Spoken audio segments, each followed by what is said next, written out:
Добрый день, я Рита Мукалаева, приветствую зрителей нашего канала. Вы смотрите программу «Реальный взгляд». Гость нашей студии Айджан Акылбекова. Добрый день, Айджан Аим. Здравствуйте. Тем, кто интересуется кыргызской культурой, этникой и живет по канонам ислама, ваше имя, конечно же, знакомо. Остальной публике я немного о вас расскажу. Вы родились в 1983 году в городе Фрунзе, ныне это город Бишкек. Профессия – актер. Также вы журналист. Вы основатель студии «Оймок Арт». Популяризация кыргызского женского головного убора или чек – это ваша заслуга. Теолог, мотиватор. Большое кино и сцену вы оставили после того, как вышли замуж. Ваш супруг – лидер партии «Замандаш» Мухтар Умиракунов. К сожалению, его жизнь трагически оборвалась. Вы мама 3 сыновей. Хотите что-то еще дополнить к вышесказанному? Нет, пожалуй. В одном из интервью вы сказали о том, что ваши сыновья очень интересуются политикой. На сегодняшний день это уже взрослые молодые люди. Они по-прежнему интересуются политикой или нет? Слава Богу, нет. Я бы не хотела, чтобы они были политизированы. И я даже пыталась их как-то оборвать от родины, от кыргызского языка. Отдала в англоязычную школу, чтобы они не пошли в политику. Я думала, таким образом отниму у них шанс стать политиком в нашей стране.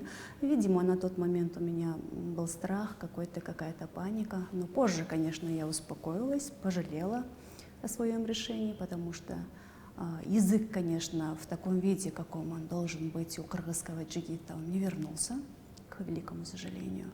Но сейчас они уже менее заинтересованы в политике. Сколько лет вашему старшему сыну? 16. Второму? 15 и маленькому 13. То есть это совершенно уже взрослые люди? Абсолютно. Насколько вы сами интересуетесь политической жизнью Кыргызстана? В 2018 году в одном из интервью вы сказали, что вас интересует и внутренняя политика, и международная политика. А сегодня ваши приоритеты изменились? Тогда, когда я говорю, что меня интересует политика, я, наверное, имею в виду, может быть, литературу, скорее, в большей степени. Я по сей день читаю, но пойти самой в политику я бы не решилась бы, может быть, и не хотела бы, наверное. Наблюдаете за тем, что происходит в стране, в мире? И у вас, конечно же, как у человека очень образованного, есть свое суждение о том, что происходит, выводы какие-то делаете, анализируете. Что вы думаете о сегодняшней ситуации в нашей стране? Я думаю, что пыль по чуть-чуть будет оседать, и выявятся лидеры определенно, но на это нужно время. В любом случае человек увидит только то, что он сам конкретно осознает, понимает, что он изучил. Поэтому, чтобы понимать, на какой стадии находится наша политическая ситуация, я думаю, что народ должен, может быть, большая часть народа понимать, куда мы должны идти сейчас, где мы находимся. Поэтому, да, я наблюдаю, есть определенные выводы, но я, наверное, к 40 годам перестала, наверное, резко высказываться, поскольку изменения происходят ежедневно, ежечасно. И так же, как, наверное, большинство из нашего народа, я, конечно же, надеюсь на лучшее, но и тенденции хорошие, по-моему, идут именно вот в сторону образования, есть хорошие изменения. Молодежь радует тем, что она более свободно мыслит, нежели там X, Y поколение. Поэтому изменения, я думаю, что будут в течение последних, наверное, может быть, 10-15 лет. Только нам нужно иметь немного терпения, и мы должны понимать, что мы такие же, как они, и далеко уйти наши политики от своих корней пока что не могут, наверное, так. 2012 год. Я прочитала ваше интервью. Это была очень трагическая, такая пронзительная исповедь женщины, которая потеряла супруга, затем через 2 месяца новорожденную дочь. И именно тогда начался ваш путь в ислам. Или я ошибаюсь? Мой путь в ислам начался тогда, когда еще я являлась актрисой Кыргызского академического драмтеатра. Это был 2006 год. Уже тогда, будучи актрисой академического театра, я чувствовала внутри себя, что те роли, те мечты, к которым я все свое детство стремилась, перестали по чуть-чуть давать мне полное удовольствие, ощутить вот это полное удовольствие почему-то. Я тогда про ислам, про религию ничего не знала, поскольку мои родители были не из ислама. И атеисты, как бы, да, если вот так грубо выражаться. Тогда начался мой поиск, но мой супруг, несмотря на то, что он сам читал намаз, какие-то свои фарзы исполнял перед Богом, он не был согласен на то, чтобы я полностью покрылась, ушла в религию. Он говорил: да, читай свои намазы, но ни в коем случае не оставляй театр, не стоит покрываться. И вот эта борьба длилась вплоть до вот трагического случая. Но, конечно же, я покрылась после уже потери моего супруга. У всех ведь создалось тогда такое ощущение, когда вы ушли из кино, у вас была очень удачная карьера, что именно ваш супруг настоял, многие думали, общественность так думала, что он настоял, чтобы вы покинули сцену. Да. Но оказалось все наоборот. Да. Вы духовно переросли свои роли, эту жизнь, которую вели. Что вас заставило так думать? Ведь вы же с детства мечтали быть актрисой. Да, именно так. Я именно этим жила. Это была моя самая большая глобальная цель. Значит, мои суждения ограничивались, наверное, этим. То, как видела я мир, мои цели были ограничены этим. Мой супруг, он настоял после того, как я родила первого ребенка, через 6 месяцев выйти на работу. Играя на сцене, у меня лампочка горела, что где-то на сцене на каких-то рядах сидит мой супруг и наблюдает за моей игрой. Это меня почему-то начало беспокоить. Это было такое ощущение, как будто бы это предательство, что ли, с моей стороны. Хотя это удивительно, тогда я ничего, понятия не имела о религии. И такое острое ощущение начало требовать что-то, да, как вы говорите, более духовного, более высокого. Я говорила: я не хочу, чтобы меня там кто-то трогал, пусть даже будет это образ какой-то, мой партнер по роли. И вот такая борьба внутренняя у меня началась. Я играла, и постоянно у меня где-то лампочка горела. Я не могла полностью расслабиться, я не могла полностью вытащить роль так, как бы мне хотелось. И тогда я уже приняла решение написать заявление об уходе из театра. Оймок Арт. Это студия, которая действительно помогла многим женщинам понять, наверное, в чем суть и смысл традиционной кыргызской одежды, того же лечек, который сейчас на вас, он прекрасно вам идет. А почему вы пришли вот к этой идее популяризировать его? Для чего вам это нужно было? Как вы выше упомянули за кадрами, вы меня знаете еще актрисой, еще совсем юной девочкой. Тогда я еще любила кыргызскую национальную одежду. Будучи актрисой Кыргызского академтеатра, я старалась как можно больше носить лечек. Тогда мы, конечно, не знали, кто изготавливает данный головной убор. И у нас была очень такая уверенная мысль, что данный головной убор носится только на сцене. Актрисы, певицы только, не знаю, там на сцене оперного театра или же академтеатра. Сценический костюм, да? Сценический костюм, да. Как бы вот этот костюм или чек и наша жизнь отделились как бы друг от друга. И я тоже так же думала, но я любила, но я не знала, куда еще возможно носить этот головной убор. Но после того, как я покрылась, внутри у меня было какое-то сопротивление. Я не хотела носить то, что предлагают Турция, то, что предлагает Саудия и так далее. Я начала искать, что же носили кыргызские женщины. Могу ли я, будучи мусульманкой, носить свою национальную одежду? И вот на мое удивление, как раз я вот эту любовь в себе поймала, вспомнила, да, есть же лечек, есть же кемсель, бельдемчи, вот это все я вспомнила. И я начала созывать дизайнеров в Бишкеке, которые находятся. Это вот Байра, который на сегодняшний день очень успешно тоже занимается своим брендом, выпускает. Это Укей Мураталиева вроде, это Ольга Стогова, это Бакыт Бишбаев, такие прям очень талантливые дизайнеры.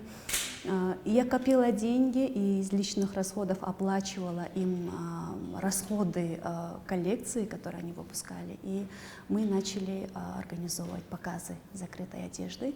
Но, к сожалению, я таки не уловила вот эту середину, где можно было бы, являясь мусульманкой, носить свою кыргызскую национальность. Они начали делать хиджаб обычный, который мы привыкли видеть, просто длинное платье, мешковитую и просто платки.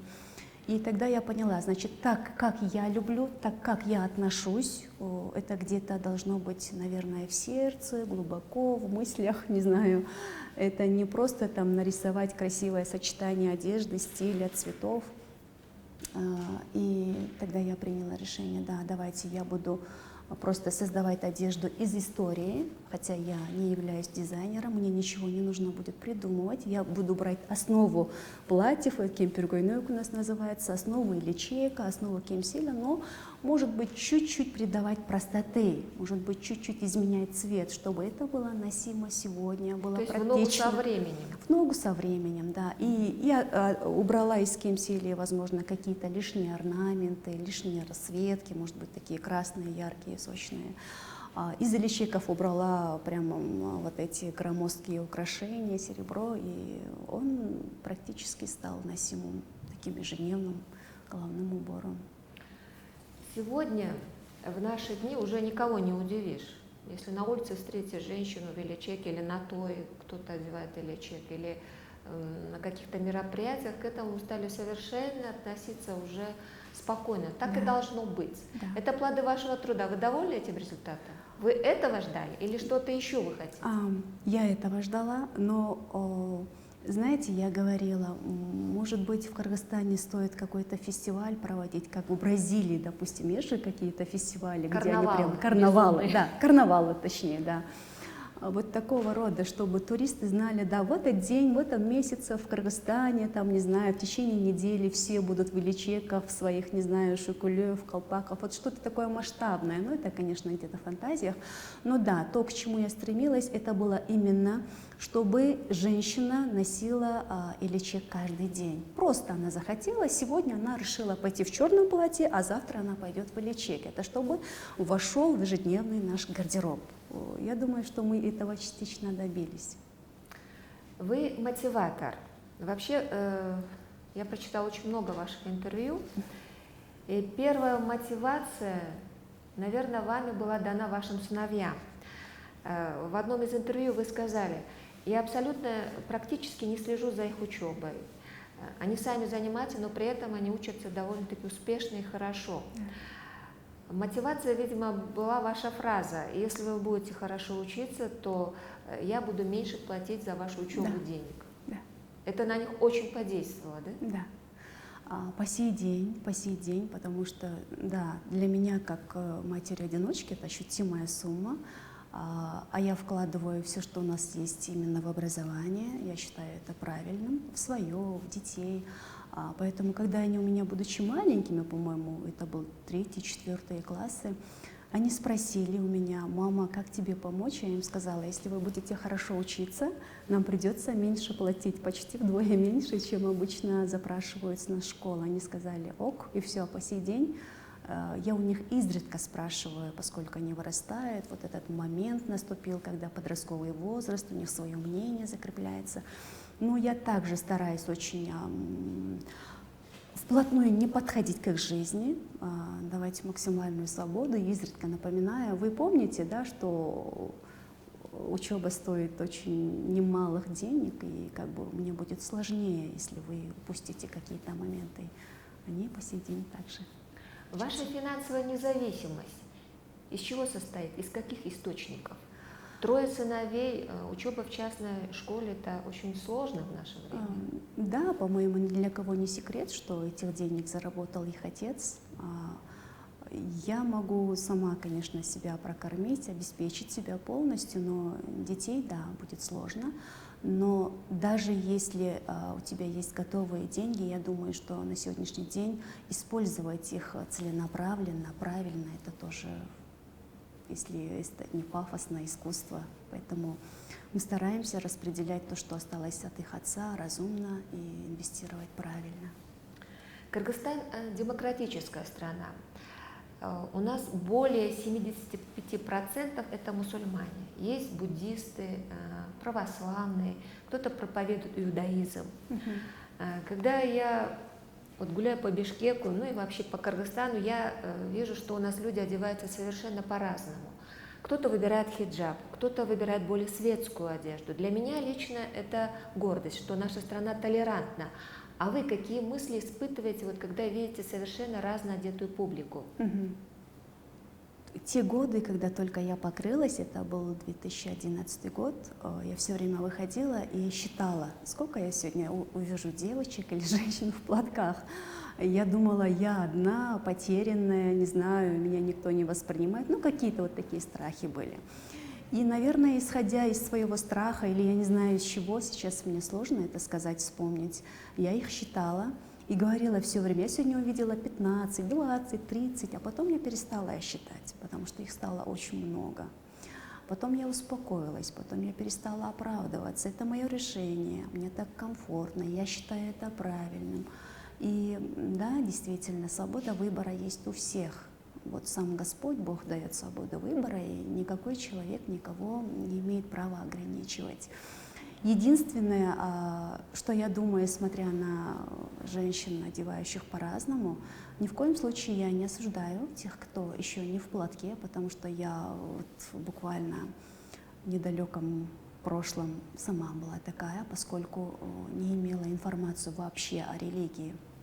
Поэтому я мысленно, наверное, оправдываю. Возможно, они тоже не знают. Если бы они познали так, как какие-то из нас, вот Молдулор или я не знаю еще кто-то, они бы однозначно пришли бы к тому, к чему я пришла. Поэтому я не осуждаю нисколько.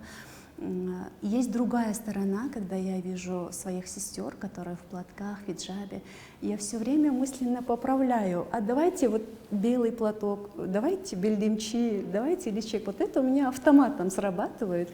И я во всех своих лекциях пытаюсь, какую бы тему я ни затрагивала, какую бы лекцию я ни читала, все время напоминаю: девочки, давайте не носить черное, потому что это не запрещено в религии, нет, наоборот, приветствуется. Просто наши люди привыкли принимать, если женщина в черном, то она вдова, то есть у нас какие-то ассоциации вот с трагедией, с болью, со слезами, поэтому я их предупреждаю.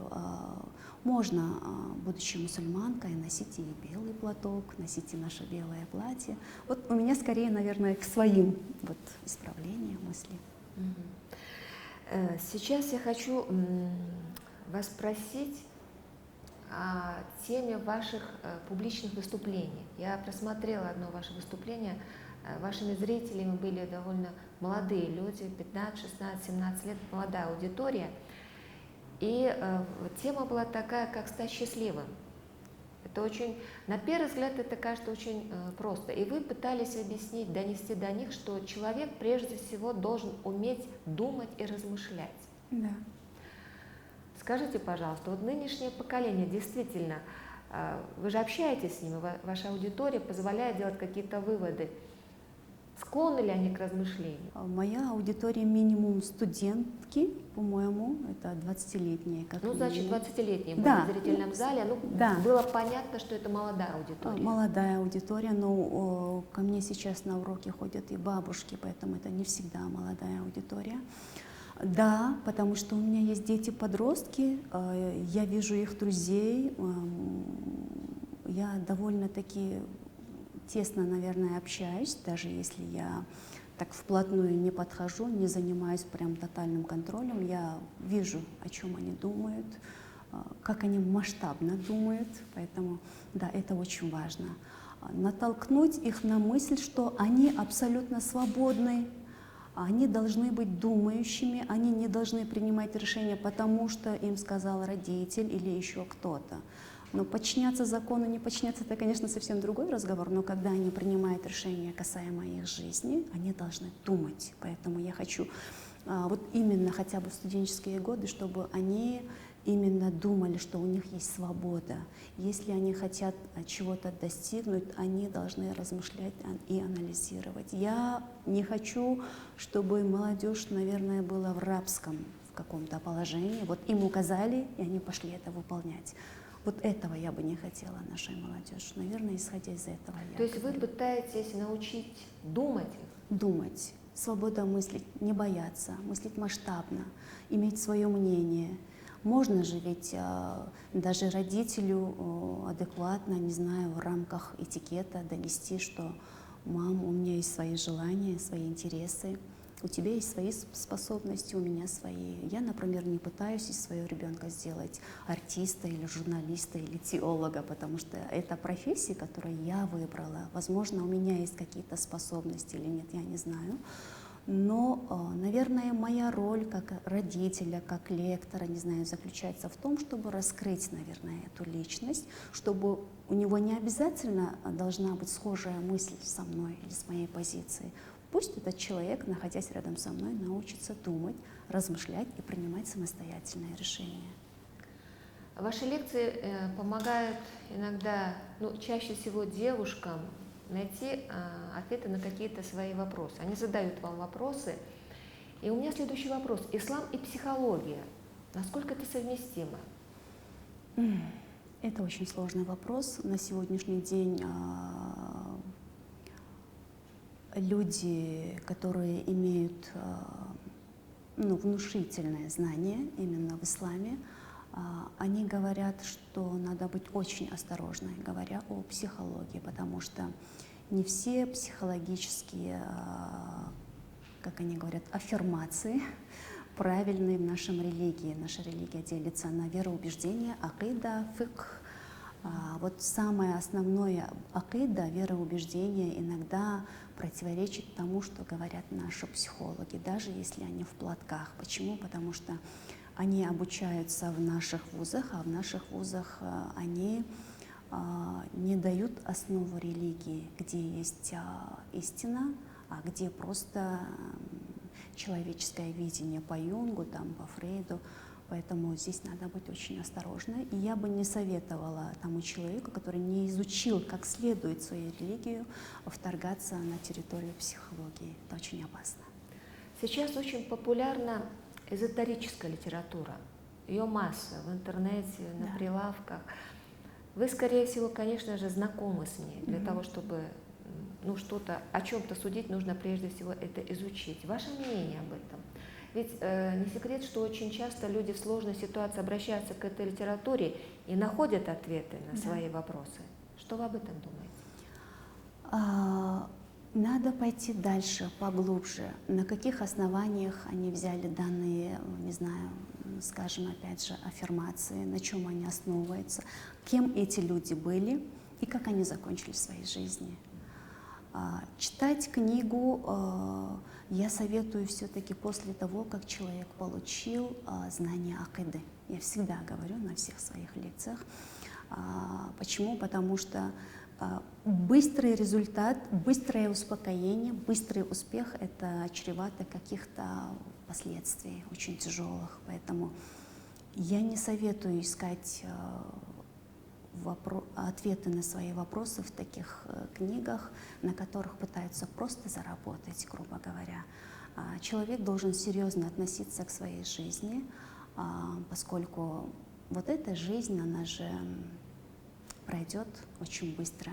И каждый из нас понимает, что да, после смерти есть определенное другое изменение положения. Поэтому быстрых результатов искать и добиваться я никому не советую. Надо идти глубже. Хотя бы, не знаю, пойдите изучите основы своей религии, пойдите изучите, кем были кыргызы хотя бы, не знаю, пойдите изучите основы педагогики, а потом уже надо браться за такие вещи. Потому что, не понимая, использовать что-то готовое, это не решит ваших проблем. Это просто приведет к тупику, и куча последствий будет негативных от этого. Сейчас я хочу поговорить с вами о исламе, но исламе радикальном. Радикальный ислам. Что вы думаете об этом? Вот в нашей стране фанатично преданные исламскому делу люди очень много. Когда они из одной крайности уходят в другую крайность. Вот что вы об этом думаете? Насколько это оправдано в наши дни или это не оправдывает себя? Какой должен быть ислам с вашей точки зрения? Да. В Кыргызстане вот в теологии, когда мы заканчивали, говорили наши сокурсники, что более 64 вроде процентов по статистике проживают мусульмане. Но есть но и дальше многоточие. В каком состоянии пребывают данные мусульмане? Это практикующие мусульмане, это живой мусульманин, это или же тот, кто на атрибутах мусульманин, то есть женщина покрылась, а мужчина отпустил бороду. Скорее всего, когда считалась определенная цифра, выводилась, они исходили из того, вот сколько женщин покрытых и сколько человек, наверное, бородатых или в штанинах ходят. Я думаю, что важно пребывать в состоянии мусульманина. Тогда, когда тебя никто не видит, тогда, когда ты просто делаешь какой-то поступок, тогда, когда ты даешь ответ негативному вопросу, тогда, когда ты можешь поступить лучше, чем к тебе относятся, вот это состояние, которое пребывает мусульманин. А у нас, да, внешних проявлений, к большому сожалению, наверное, большую часть внешних проявлений стало. Другое дело, мусульмане, наши братья и сестры, в какой-то степени начали почему-то путать цивилизацию и культуру. Мы в полной мере должны воспользоваться благами цивилизации. Мы сегодня не можем отказаться от самолета, мы не можем отказаться от телефона, мы не можем отказаться от услуг интернета, мы не можем не пользоваться машиной. Мы же не будем, я же сейчас не могу садиться на верблюда и поехать к себе на офис.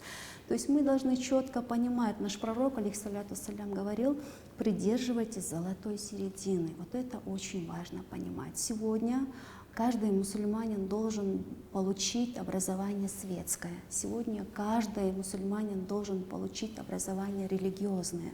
Только так в сегодняшнем мире можно выжить. Поэтому я бы сказала, наверное, напоминание сделала бы, очень важно, в каком состоянии пребываем мы, тогда, когда на нас люди не смотрят, насколько мы искренни со своим Господом.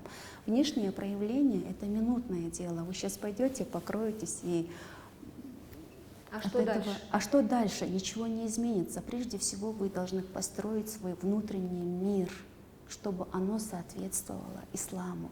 Ислам — это такая религия, которая должен нести мир.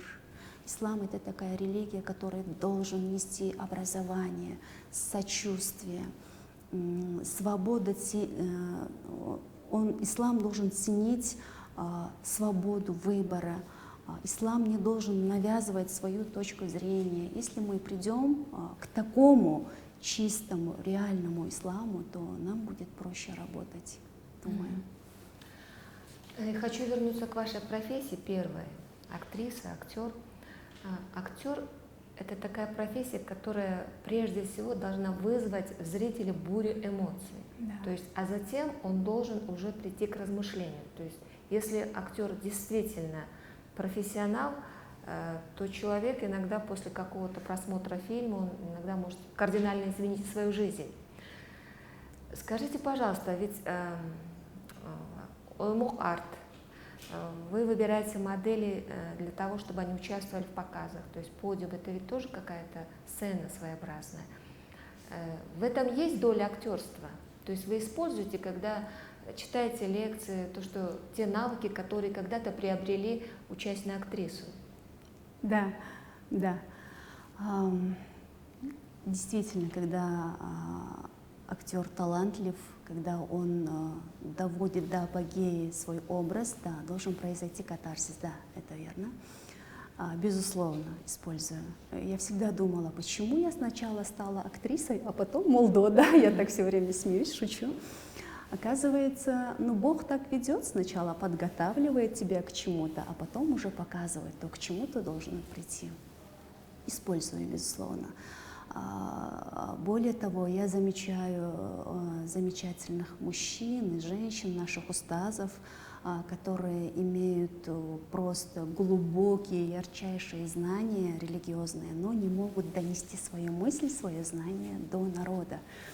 В отличие от них, да, мне очень помогает вот эта профессия, актерское мастерство, использование даже своего голоса, да, это очень большой плюс. Несмотря на мои скудные знания, мне иногда удается донести свою мысль до людей.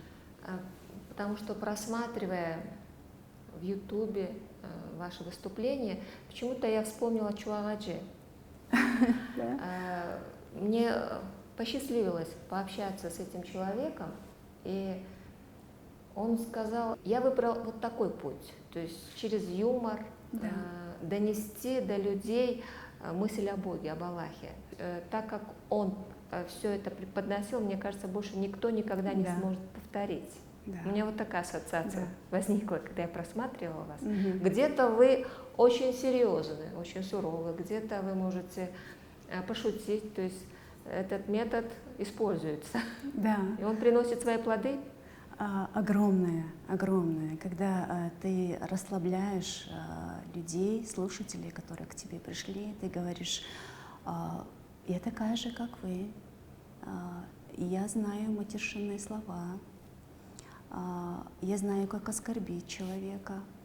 У меня часто не хватает денег на что-то. Вот такие вещи говоришь, они такие, вау, они же думают, ты в платке, ты тёлок, они думают, они, наверное, где-то летают. Все идеально. Да, это их здорово расслабляет. Метод донесения ислама, да, он должен быть выбран, исходя из, наверное, характера народа. Мы обязательно должны учитывать, в каком состоянии сейчас находится народ. Как вы думаете, в каком состоянии находится наш народ? По моим наблюдениям, у нас очень много агрессии. Люди не переносят друг друга. Все думают, что я лучше тебя, я сам знаю, как мне поступить. Еле концы с концами сводят, и людям иногда не до духовности. Мы как будто бы застряли на физическом уровне, как бы насытить свой желудок, чтобы надеть на зиму, как бы купить там уголь или дрова. Да? Я пытаюсь, да, на уровне юмора, может быть, иногда горько, что тебе горько, а ты отшучиваешься, смеешься, но так люди более легче, что ли, воспринимают такие глубокие темы, духовные темы. Когда ты им говоришь, вы знаете, это очень серьезно, вы должны оставить все, свое физическое состояние, вы не должны стремиться к материальному, давайте придем к духовному. Тогда люди будут бояться тебя, они будут думать, да, это что-то, нечто недосягаемое, определенная часть людей этим должна заниматься. Нет, каждый человек может пребывать в этом состоянии. Мы должны понимать, что мы нуждаемся и в физическом, и в духовном, и в воспитании сердца, и мы должны заботиться об интеллектуальном своем воспитании. Поэтому, да, я стараюсь быть с ними, наверное, более позитивной. На наших тоях, юбилеях, если это юбилей женщины или она чего-то достигла, у нас принято сравнивать ее с Курманджан Даткой. Да. В одном из своих интервью вы заметили, что не нужно этого делать. Вы относитесь к этому отрицательно. Почему? Это мое, конечно, личное мнение, люди могут не согласиться с этим, но я думаю, что сегодня неоправданно много хвалим друг друга. Да, где-то мы гасим, конечно, у нас много агрессии, но и неоправданно хвалим друг друга. Я нисколько не обесцениваю тех женщин, которые действительно что-то делают для Родины и в политике, и в здравоохранении, и в педагогике, ни в коем случае. Просто мы не будем такими, как Курманжан Датка. Никто не будет, как Турсунбаева. Никого нет, как Бибисара Ишналиева.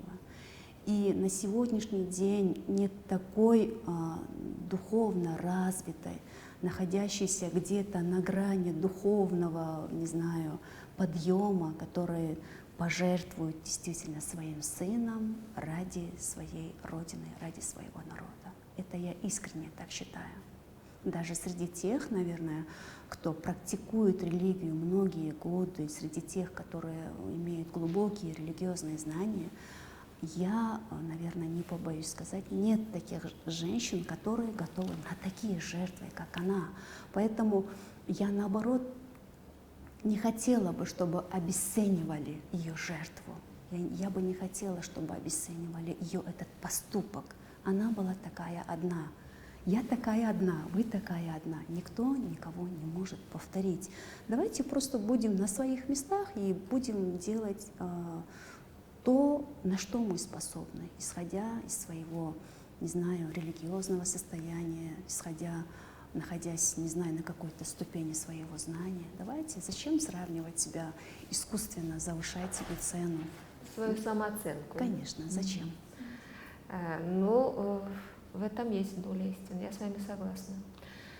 Я хочу задать вам следующий вопрос. Ваши сыновья уже на пороге совершеннолетия. И какое будущее вы для них видите? О чем мечтаете как мать? Первое, что я им сказала, я попросила их как можно раньше жениться. Почему-то. Они удивились, конечно, мам, ты всю жизнь вложила в нас все деньги в наше образование, и неожиданно вот такая просьба. Мне неожиданно захотелось увидеть внуков. Почему-то они сказали, нет, выбор будет наш, ты всегда нас так учила, что у нас есть свобода выбора. На мою радость старший сын сейчас хочет быть педагогом.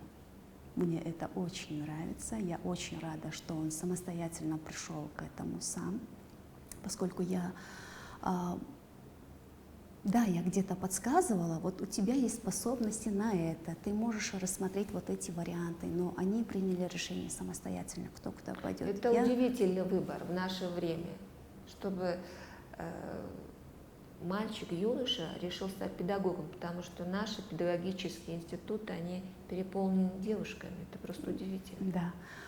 Наверное, он учился в международной школе, и у него были очень много образцовых вот именно мужчин-педагогов, учителей. Я им безмерно благодарна за их отношения, вот индивидуальный подход к каждому ребенку.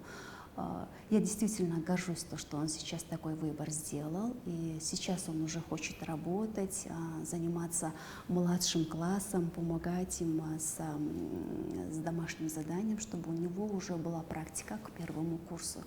А вот моя гордость, наверное, вот в детях. А второй ваш сын, кем мечтает стать? Второй, он, наверное, он выбрал науку. Я думаю, что он пойдет в науку, поскольку он парень, который читает Толстого, Булгакова, очень такие серьезные книги читает, размышляет на очень глобальные темы. Зачастую я даже не всегда мне удается поддерживать его разговор, поэтому я все-таки считаю, что наши дети лучше нас, они какие-то более масштабные, что ли, личности. Это отражение. Отражение. Дети — наше отражение. Вам нравится ваше отражение? Да. Пожалуй, нравится. Ваш старший сын в детстве мечтал стать президентом. Да. Я прочитала еще одно ваше интервью. Эта мечта его по-прежнему беспокоит, или или об этом он уже не вспоминает? Он говорит, он, конечно, с юмором об этом сейчас вспоминает. Мам, помнишь, все у Мараконовой хотели стать президентами. Мы шутим над этой темой.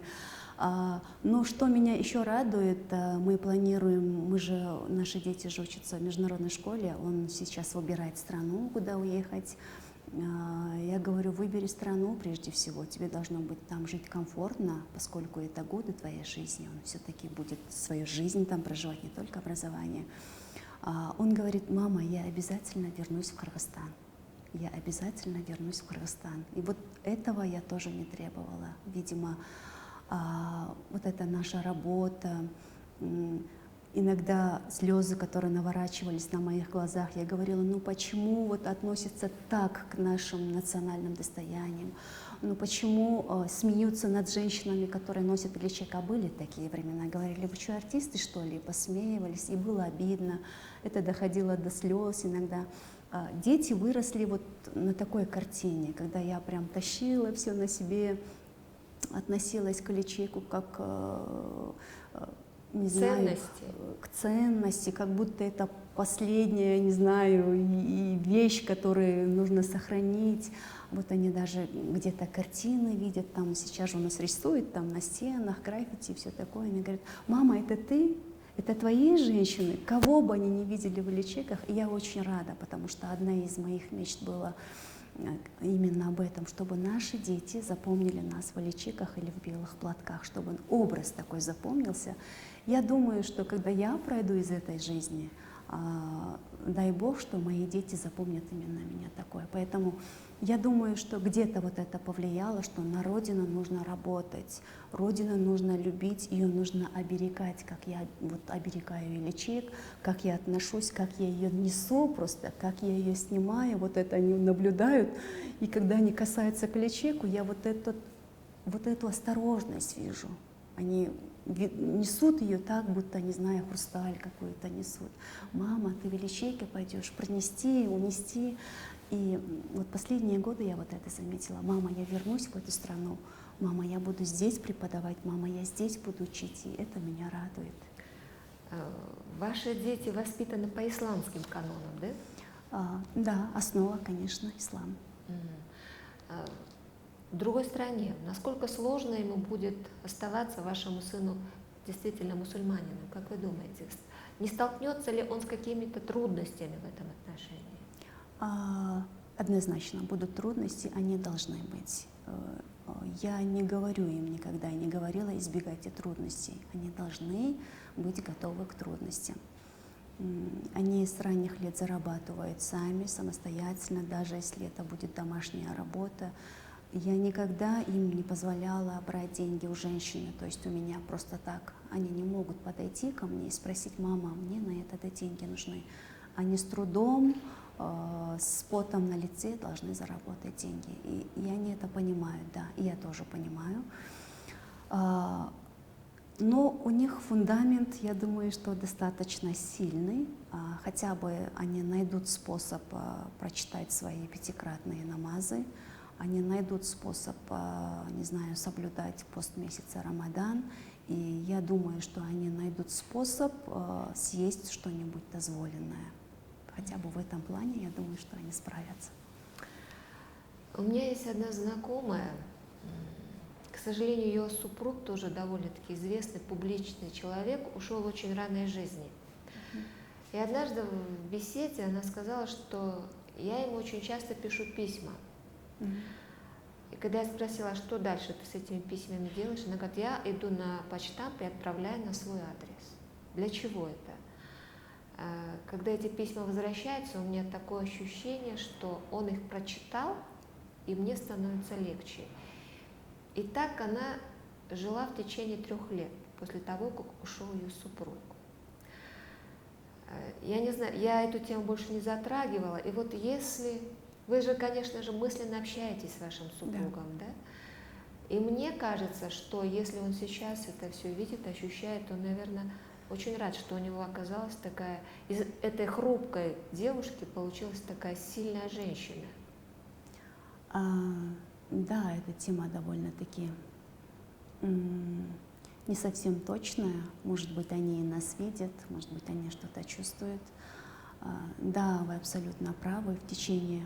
Вот я последний год стала его отпускать, уже 12-й год идет. Я говорю, это уже ненормально, потому что я оставила все вещи там, где они висели.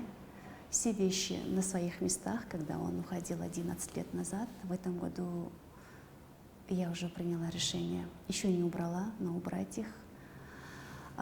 И что бы я ни делала, я всегда думала, конечно, о Боге, это дозволено, недозволено, а потом я всегда, оказывается, мысленно возвращалась. А что бы он сказал? То есть мысленный диалог был, да? Да. А что бы он сказал? Ему бы понравилось, что я с ребенком так разговариваю, или его веду туда-то, или я иду куда-то. И все эти годы я максимум себя ограничивала. Работа, дом, учеба, поскольку где-то, наверное, мысленно понимала, что это бы ему не понравилось. Но я понимаю, что это ненормально, так не должно быть.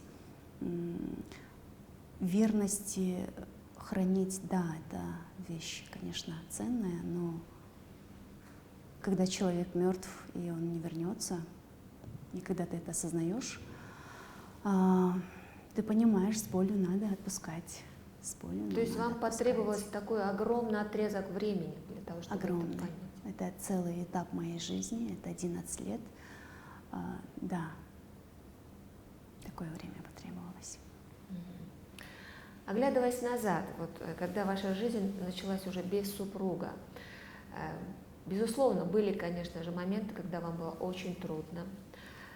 Ваше окружение, кто вас поддерживал?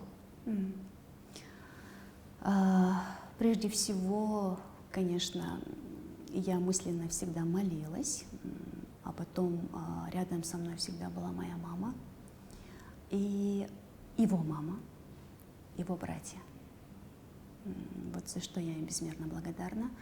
Они по сей день вот какую-то поддержку, заботу все равно проявляют. У меня сложилось такое впечатление, как будто бы они мои братья, а не его. Вот, выражаю им очень огромную благодарность. Его мама стала каким-то очень близким человеком, как будто она моя родная бабушка. Братья его, не знаю, все, кто связан с ним, кажутся, как будто они мои родные. Может быть, вот эта связь тоже где-то меня подпитывала, я продолжала где-то жить с ним, только физически он отсутствовал, а так как будто бы он все время рядом. И я хочу задать вам последний вопрос. Скажите, пожалуйста, что вы сами себе пожелали? Вы знаете, когда говорят о желании, я все время вспоминаю о своем страхе. Я бы очень хотела, чтобы спустя время, чтобы мои дети стали личностями, безусловно, приносящие плоды своему народу. И смотря на них, люди захотели бы спросить действительно, а кто их мама, кто их отец. Вот я этого боюсь. Я сделала все возможное. Эти 10 лет я старалась ни на минуту не отлучиться, пожертвовать многим. Где-то я закрыла глаза на свои интересы и желания, отдала максимум себя, своей возможности им. И теперь они уже взрослые, самостоятельные личности. И насколько теперь внешний мир, внешние факторы могут на них повлиять, и сколько процентов от моего вложения у них останется. Вот я бы пожелала себе, чтобы вот именно спросили, кто их мать. Вот об этой женщине, которая воспитала этих 3 сыновей в одиночку.